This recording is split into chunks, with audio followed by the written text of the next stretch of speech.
And I'm showing you these pictures not because I think that these are such astounding pictures. I think this is where the voodoo and confusion comes in, because people show some amazing pictures. These are not my pictures, where you're going to see some significant changes after 2 weeks. And people say, okay, something else has got to be going on. I don't trust these pictures. You know, people are pulling in their abdomens. They're doing exercise. They're dieting. You know, something is not right, because this just doesn't really make sense to me. It's a lot of voodoo. And I had some discussions with the company because, indeed, I had experience with many aspects of low-level light in the past. I used a device called Gentle Waves, and Gentle Waves is a very short-pulsed, yellow, low-level light device that had really wonderful effects on many aspects of healing, and that, too, was a trigger device. So I had some sense that low-level energy did something. The problem I had is that we really needed to do something that was bulletproof. And I spoke to the company. I said, look, let's do something that can't be questioned, because when you're measuring the abdomen, people are going to say you pulled in your stomach, you did something to change your weight, etc. So a double-blind, randomized sham control study was started on the circumference reduction in the upper arms, because the idea here is that no matter what you do to your upper arms, it is very hard to reduce the circumference, especially in a short period of time. And you're not going to diet this. No matter what you do, it's not something you can suck in your arms. There are very little, if any, confounding variables. Let's put it that way.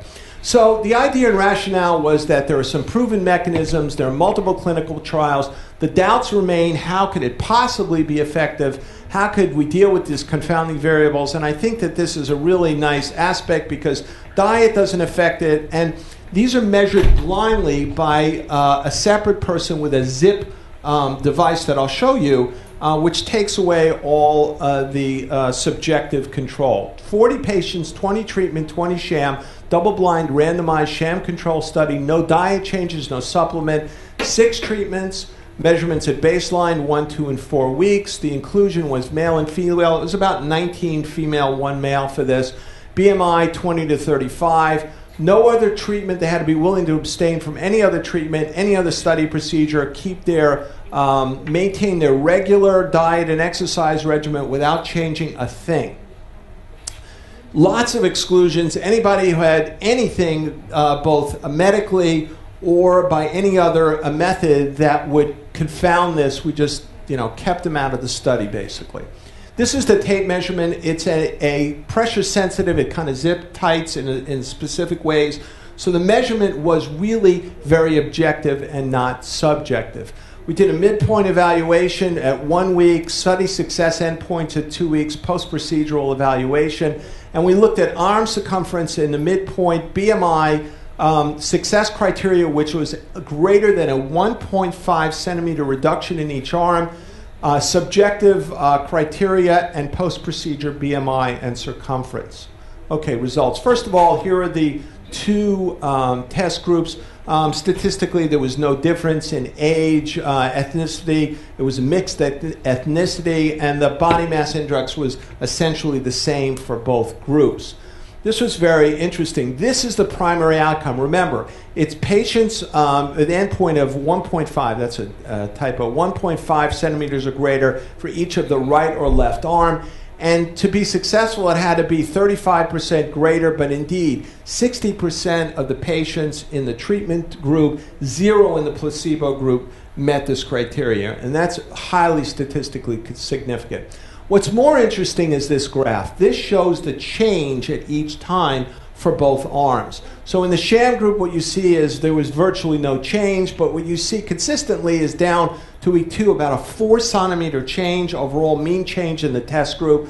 This was highly significant, and it stayed in the 2-week post-treatment phase. So again, sham, no change. You could see the big change in the test group. Satisfaction mimicked what we saw in the other.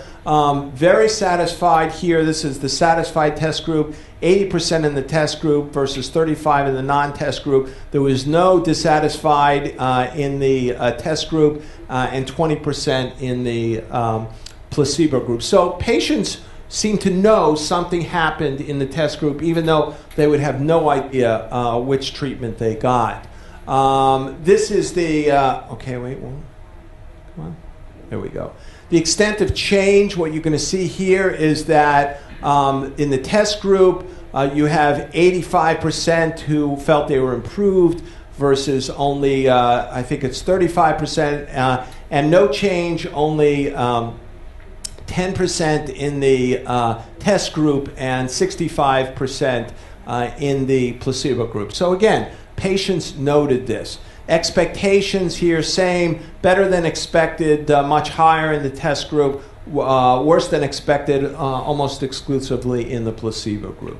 So the conclusions of this trial was that non-invasive low-level laser therapy, the Zerona therapy, was significantly more effective at reduction of arm circumference than sham treatments at every time point. The subjective assessment was significantly positive for treatment groups. There was no pain and no AEs. So what do we can summarize and conclude about this? I think that what we know is that low-level light has an effect on the system. It's not voodoo. It's not magic. It is science. From the standpoint of fat, it causes changes in energy utilization, leakage, and breakdown of the fat in the extracellular space. These painless low-level light treatments cause reduction in weight and total circumference, at least changes in cholesterol and leptin. Some of the studies I heard about this weekend were really interesting because when you start doing multiple treatments on women who were postmenopausal, they started having their periods again. So there's something very profound in terms of systemic changes that are occurring from this type of treatment, hopefully to look at to rebalance the system. The ARM study showed significant results, and there were no confounding variables. Nobody could say diet affected this, exercise affected this, you know, somebody must have been measuring wrong. And finally, there's a lot of continued study on new indications. There's some very, very interesting data on painless treatment of onychomycosis, certainly wound healing, and we've done some results and some work on pain syndromes such as post-herpetic neuralgia. So I think the future is bright, so to speak, for low-level laser therapy. I thank you for your attention, and if we can have any questions.